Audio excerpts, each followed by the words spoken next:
Hi, this is Dr. Christy DeSapri, founding physician of Bone and Body Women's Health. Today I wanted to talk about a question that I got asked this weekend when I was at the beautiful Miraval Resort in Austin with my best college girlfriends. We had a great time.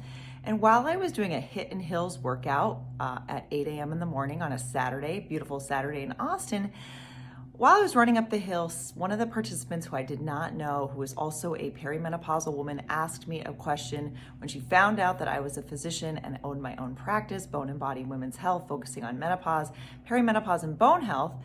She asked me a really good question. She said, well, it's hard to know when I look in the mirror what is aging and I should just expect and accept, and what is something that I can change. And she was referring to things like hot flashes, metabolism, sleep, hair, skin, nails, just changes in our bodies that we see that can be subtle and sometimes that can be a little bit more dramatic. So I think this is a really important question. A lot of what I dive into when I see patients, and obviously there's no quick answer. There's no one fix for everything. Obviously menopause and perimenopause requires a toolkit.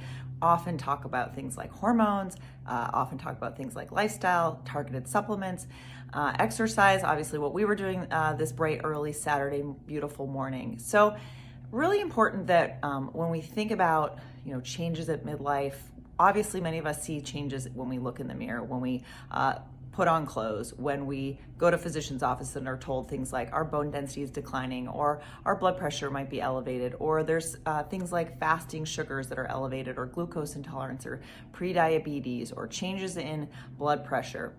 These are all things that are internal that we can't see that are changing through the midlife and menopause transition, but also, of course, outward things like changes in our collagen, hair, skin, nails, things of that nature that are, sort of more right in front of us.